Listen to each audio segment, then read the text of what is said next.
قرآن مجید کی آیت ہے لقد جاءکم رسول من انفسکم، انفسکم کے اس لفظ کو دو روایات کے مطابق دو طریقوں سے پڑھا گیا.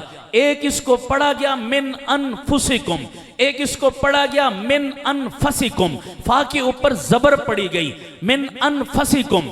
دونوں کا ترجمہ الگ الگ ہے. من انفسکم کا معنی تم میں سے ہیں، من انفسکم کا معنی تم جیسے نہیں. بڑے ذوق کے ساتھ سنیے گا، تم میں سے ہیں پر تم جیسے، سارے بولو تم میں سے ہیں. من انفسکم، من انفسکم تم جیسے، بزرگی میں، عظمت میں، مرتبے میں، شان میں، مقام میں، طہارت میں، عزت میں، عظمت میں وہ تم سے بڑھ کر ہیں. من انفسکم تم میں سے ہیں، من انفسکم لیکن تمہارے جیسے نہیں. عزت و عظمت میں تم سے کیا ہیں؟ بڑھ کر. بولو تم سے کیا ہیں؟ بڑھ کر. میں نے ایک جگہ یہی آیت بیان کی، یہی ترجمہ کیا. ایک صاحب کھڑے ہو گئے، مجھ سے سوال کرنے لگے. میں نے کہنے لگے میں نے ایک مسئلہ پوچھنا ہے. میں نے کہا کیا مسئلہ؟ کہنے لگا آپ کا تعلق کس مسلک سے ہے؟ ایکو بند کریں، ایکو بالکل بند کریں، سادہ کریں آواز. آپ کا تعلق کس مسلک سے ہے؟ کس اسکول آف تھاٹ سے ہے؟ کن بزرگوں کے آپ ماننے والے؟ میں نے کہا میرا تعلق اکابر علماء دیوبند سے ہے. کہنے لگا میں نے دیوبند والوں کے بارے میں عجیب و غریب قسم کی باتیں سن رکھی ہیں. میں نے کہا کیا سنا آپ نے؟ کہنے لگا میں نے سن رکھا ہے یہ دیوبند والے نبی کے گستاخ ہوتے ہیں، یہ نبی کی عظمتوں کے منکر ہیں. میں نے کہا آپ نے غلط سنا. کس نے آپ کو کہہ دیا دیوبند والے نبی کے گستاخ ہیں؟ کہنے لگا میں ایک سوال کرتا ہوں، ابھی پتا چل جائے گا. میں نے کہا جی بسم اللہ سوال کریں. کہنے لگا بتائیے آپ حضور اپنے بارے میں کیا نظریہ رکھتے ہیں؟ میں نے کہا کیا مطلب؟ میں نے کہا کیا مطلب آپ کے سوال کا؟ کہنے لگا جناب میں آپ سے پوچھنا چاہتا ہوں آپ کا تعلق کس جنس سے ہے؟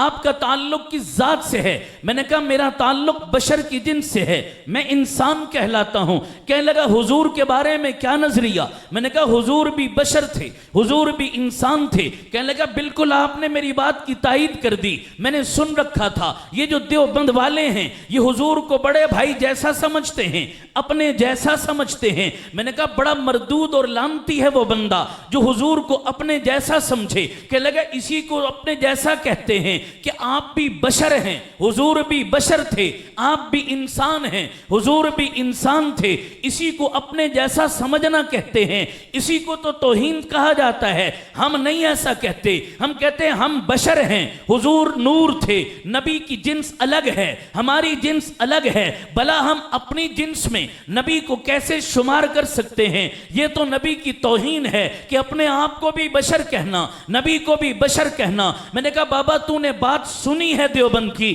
سمجھی نہیں ہے، میں تجھے دلیل سے سمجھاؤں. کہنے لگے کیا مطلب؟ میں نے کہا بسا اوقات چیزیں دو ہوتی ہیں، نام ایک رکھا جاتا ہے. نام ایک رکھنے سے دونوں کا مرتبہ، حیثیت، سٹیٹس اور مقام کبھی ایک نہیں ہوتا. کہنے لگے کیا مطلب؟ میں نے کہا میں مثالیں دیتا ہوں، میری بات پر ذرا توجہ رکھنا، بات 2 منٹ میں سمجھ آئے گی. کہنے لگا کیا مطلب؟ میں نے کہا دیکھو ہماری گلیوں کی نالیوں میں جو بہ رہا ہے اسے کیا کہتے ہو؟ میرے ساتھ بولتے جاؤ، کیا کہتے ہو؟ پانی. میں نے کہا اللہ آپ کو حج عمرے پہ جانے کی توفیق دے، وہاں سے گیلنوں میں بھر بھر کے لاتے ہو، تبرکن سب کو پلاتے ہو، وہ بھی کیا ہے؟ پانی. چیزیں دو ہیں، نام ایک ہے، کہ دونوں کی حیثیت ایک ہو گئی، مرتبہ ایک ہو گیا؟ بولو سارے نہیں. میں نے کہا جناب ہماری گلیوں، سڑکوں، محلوں میں ہمارے پیروں تلے جو روندا جاتا ہے وہ بھی پتھر ہے. اللہ آپ کو بیت اللہ کے پھیرے نصیب کر دے، چکر لگاتے ہوئے جس پتھر کو بوسہ دینا اپنی زندگی کی حسرت اور تمنا سمجھتے ہو، کہنے کو وہ بھی کیا ہے؟ پتھر ہے. چیزیں دو ہیں، نام ایک ہے، کیا دونوں کا مرتبہ ایک ہو گیا؟ اونچی آواز سے بولیے. جہاں ہمارے بچے کرکٹ کھیلتے ہیں ان جگہوں کو بھی میدان کہتے ہیں. حاجی حج کے لیے جاتے ہیں، منا اور عرفات میں کچھ وقت گزارتے ہیں، وہ کھلی جگہ بھی کیا کہلاتی ہیں؟ میدان کہلاتی ہیں. چیزیں دو ہیں، نام ایک ہے، کہ دونوں کی حیثیت ایک ہو گئی؟ نہیں۔ ہاں جناب، ہمارے علاقوں میں یہ جو اونچی اونچی چوٹیاں ہیں انہیں بھی پہاڑ کہتے ہیں۔ مکہ اور مدینہ کی دھرتی پر جبل احد اور جبل ثور کو بھی پہاڑ کہتے ہیں۔ چیزیں دو ہیں، نام ایک ہے۔ کیا دونوں کی حیثیت ایک ہو گئی؟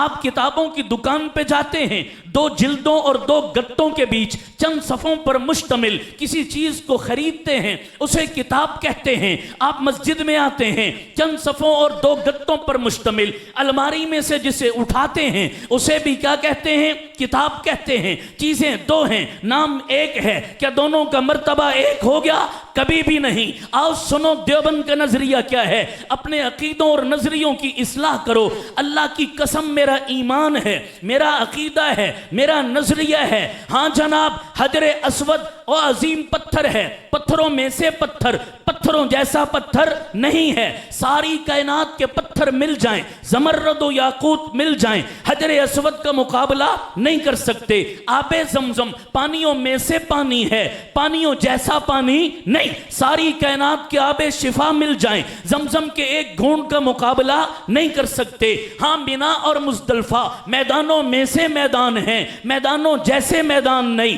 ساری کائنات کے میدان مل جائیں، اس کے ایک ٹکڑے کا مقابلہ نہیں کر سکتے۔ جبل احد اور ثور پہاڑوں میں سے پہاڑ ہیں، پہاڑوں جیسے پہاڑ نہیں۔ ساری کائنات کے پہاڑ مل جائیں، اس کے ایک پتھر کا مقابلہ نہیں کر سکتے۔ قرآن مجید کتابوں میں سے کتاب ہے، کتابوں جیسی کتاب نہیں۔ ساری کائنات کی کتابیں مل جائیں، اس کی ایک سطر کا مقابلہ نہیں کر سکتی۔ میرا مصطفیٰ بشروں میں سے بشر ہے، بشروں جیسا بشر نہیں۔ ساری کائنات کے بشر مل جائیں، محمد کے جوتے کی مٹی کا مقابلہ نہیں کر سکتے ہیں۔